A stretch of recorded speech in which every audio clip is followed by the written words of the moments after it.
Para você que acompanha a programação da TV Assisite, hoje nós temos um entrevistado muito especial. Nós estamos com o Gustavo Costa, um assisense que atualmente trabalha na NASA e vai contar um pouquinho para a gente da sua trajetória acadêmica, vai relembrar algumas coisas daqui da sua infância em Assis e vai falar como é que ele chegou na NASA. Tudo bem, Gustavo? Tudo bem, Nayane. Muito obrigado pelo convite aqui do Assisite e também do recepção calorosa do povo de Assis, né? Depois de 6 anos já faz 6 anos que eu não venho para Assis e fiquei muito contente de ter essa recepção calorosa aqui do povo da cidade de Assis. Conta um pouquinho pra gente onde que você estudou. Vamos começar pela infância, né? Você sempre morou aqui? Eu sou natural de Assis e eu cresci num bairro aqui perto do centro, né? Um pouco para baixo da catedral. E uma infância eu passei aqui na vizinhança, né? Depois eu estudei no Diocesano, fiz parte do meu estudo no Diocesano. Depois estudei no Carolina Burali e no Lourdes Pereira.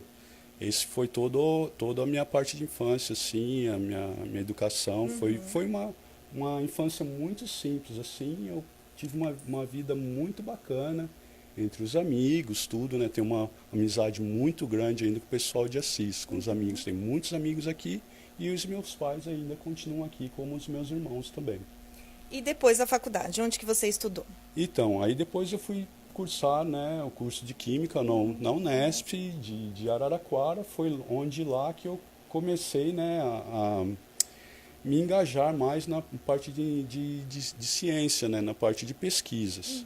Tive um professor lá, que foi o professor Varela, que hoje ele não está mais com a gente aqui, mas ele me deu incentivo desde o primeiro ano de faculdade, onde eu comecei a fazer iniciação científica com uma bolsa do CNPq. E depois de lá, é claro, né, eu segui toda fazendo pesquisa. Você tem a sua grade de horários para classes, estudos, mas eu sempre estava dedicado aos finais de semana e mesmo à noite fazendo pesquisa.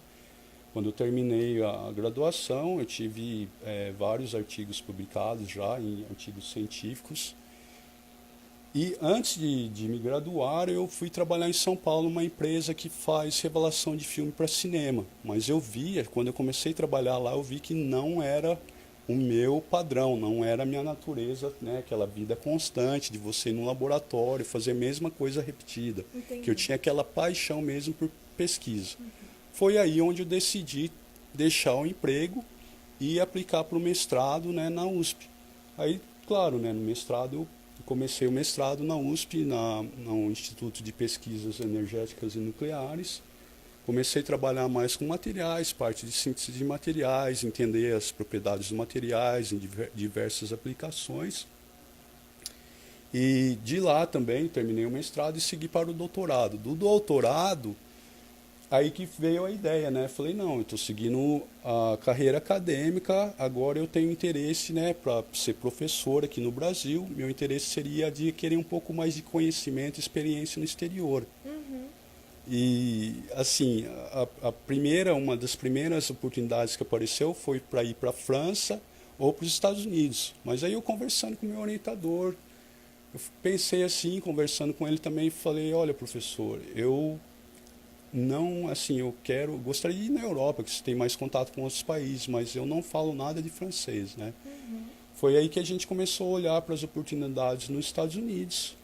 E lá eles têm as bolsas deles lá também, mas é equivalente ao CNPq aqui, eles têm a National Science Foundation.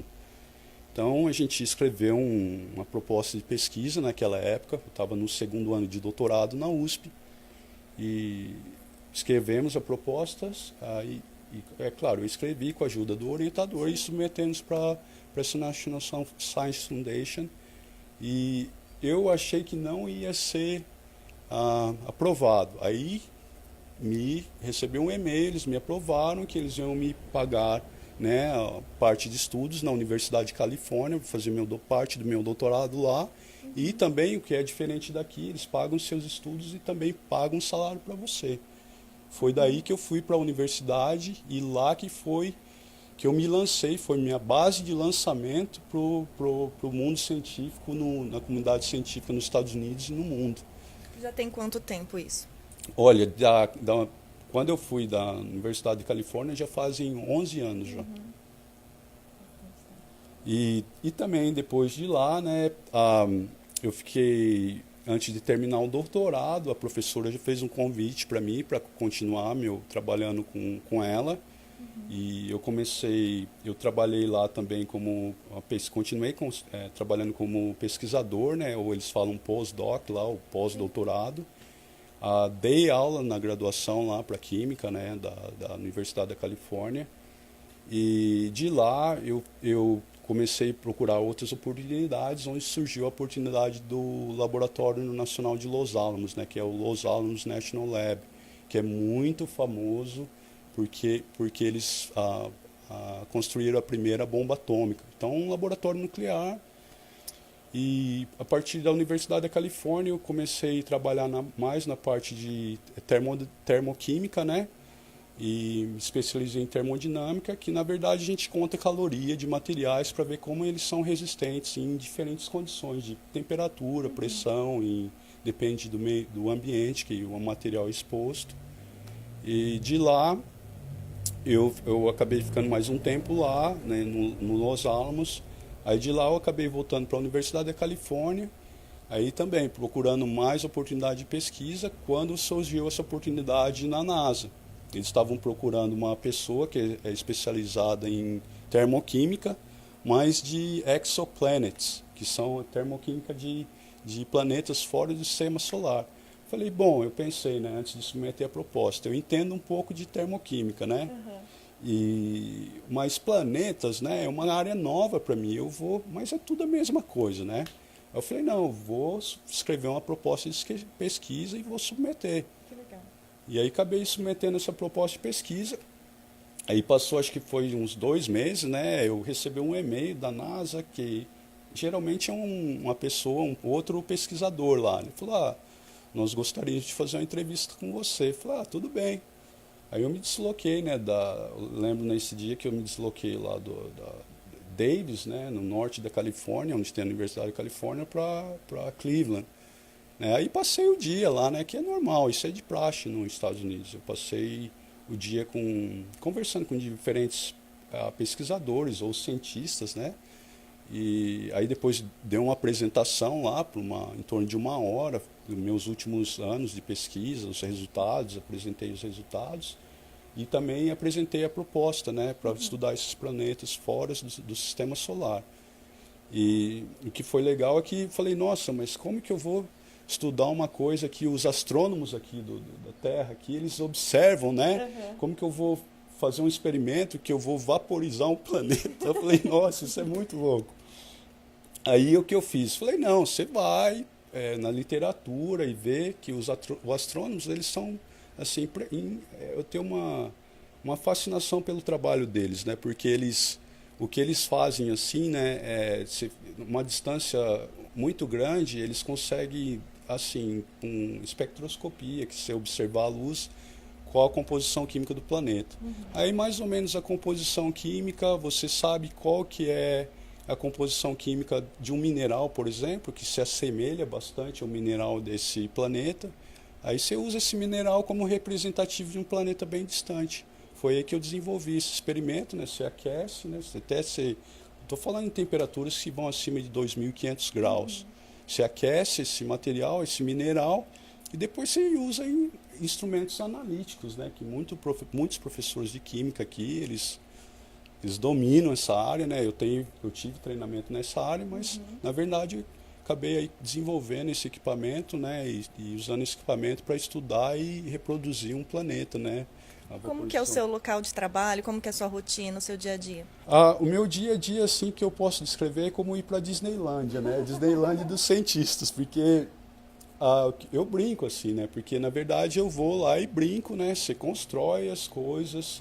Tenho agora 3 laboratórios, né? Tem a parte do laboratório que a gente faz o estudo desses planetas, né? Eu trabalho com o pessoal que tem a câmera de Vênus. É claro, né? Você tem um grupo de engenheiros que dão suporte para você, mas é assim, parece um sonho mesmo, né? Você vai todo dia, né, para lá, quando eu estou passando pela a guarita, né, dos guardas, tudo, e falar, não, isso aí não é realidade, né? Mas faz parte da vida da gente, né? Sim. E aqui, como que você explicou para sua família? Como que eles reagiram? Eles entenderam? Como que foi esse processo quando você entrou? Como eu entrei, acho que foi bem um choque para todo mundo, né? Não só para eles, mas para mim foi maior, porque eu não estava meio que acreditando, né? E é claro, né? Minha mãe, meus pais, né? Minha mãe e meu pai, eles gostaram muito. Foi uma notícia, né? Muito boa, né? Acho que pela minha mãe, assim, que ela sempre me incentivou e me puxou minha orelha também para estudar muito, foi para ela foi acho que algo mais recompensador para ela do que para mim, né? Porque toda mãe quer que o filho estude, né? E para se dar bem na vida. E essa é a verdade, né? Se você quer o conhecimento é uma ferramenta transformadora das pessoas. E eu sou uma prova viva disso, né? Uma pessoa que estava aqui em Assis, né? Cresci aqui, uma vida muito simples, né? E é claro, né, aí teve a parte da minha mãe e teve a parte do meu pai, que era o trabalho pesado. Meu pai sempre levava a gente trabalhar depois da escola, ele tinha uma empresa aqui assim, de rações para animais, e eu sempre trabalhei duro. Então era estudar por parte da minha mãe, né? E aí é claro, né, depois você vai para a faculdade e aí você começa a afinilar mais, né? Você acha que a iniciação científica tem um papel importante em todo esse seu processo? Isso aí. A iniciação científica foi fundamental para a minha formação profissional, né? Foi minha base de lançamento, né? Ela foi fundacional e também a exposição que eu tive com os professores, a formação profissional como pessoa, num ambiente de trabalho. Eu tive excelentes professores da Unesp, que me prepararam não só para o mercado de trabalho no Brasil, mas para o mercado de trabalho nos Estados Unidos, que exige muito isso da gente. Postura da gente do trabalho, trabalho em grupo, né, entendimento e respeito por ideias, que na verdade a gente tem que estar muito aberto para ideias, né, e ouvir as pessoas. Isso que é importante, né? Eu acho que a Universidade Estadual Paulista preparou muito eu nesse sentido. E hoje, quais são os seus projetos assim, para o futuro? Você pretende continuar lá? O que você pretende fazer? Então, eu tenho agora, né? Eu sempre planejo a minha vida, né? Porque a vida da gente, a gente vai envelhecendo e eu dependendo da minha idade, eu tenho meus planos, cada ano, né? Nessa etapa da minha vida, eu tenho planos para 3 anos, né? Então, recentemente, eu construí um laboratório na NASA, né? Eu tenho uma verba em torno de $1 milhão, que eu consegui um calorímetro, né, um instrumento que eu uso para fazer minhas pesquisas, né, para estudar a estabilidade desses materiais. E a ideia e proposta para os próximos 3 anos é para a gente avançar a parte de materiais para as turbinas de aviões, que você consiga elevar a temperatura de operação das turbinas de aviões, tanto os comerciais como os aviões de guerra, para você aumentar a eficiência, diminuir o consumo de combustível, que isso aí vai ter um impacto enorme, né? Você tem na parte de comercial dos Estados Unidos e de aquecimento global também, diminuir a footprint, o carbon footprint, né? E se você pudesse deixar um recado para os alunos, tanto você comentou com a gente que visitou uma escola aqui em Assis, né, agora que você chegou, para os alunos que estão começando, não só para os universitários, sobre a importância de valorizar o tempo de estudo, o que você diria para eles, já que você agora pode se dizer que, né, realizou um sonho, que é um exemplo assisense para muita gente, que recado que você deixaria? O que eu deixo é o seguinte para eles, primeiramente, vocês têm que acreditar em vocês mesmos. Essa é a primeira coisa que eu acreditei, né? Ninguém vai te dar valor, você tem que começar a dar aquele valor para você mesmo. É claro, você tem que estudar bastante, tem que ter uma resistência para o trabalho, né? Você tem que se dedicar, mas você nunca pode se esquecer também que você tem que ter uma parte pessoal, um balanço na sua vida, que você tem que ter o esporte, convívio social. Isso, o futuro do mercado comercial e na parte científica, profissional, ele cada vez mais ele exige um balanço da pessoa. Então, é claro, né, você tem que se especializar, você tem que estudar, não tem outro caminho. Esse é o recado que eu deixo. Tá certo. Nós agradecemos então a sua participação. Parabéns, né, por toda essa trajetória e por, né, ser um exemplo para as crianças e para os estudantes universitários também. Eu que agradeço e muito obrigado pelo convite aqui do Assis City. E eu que agradeço mais uma vez a recepção muito calorosa do povo de Assis. Muito obrigado a todos. Continue com a nossa programação, tanto no Facebook como no site também.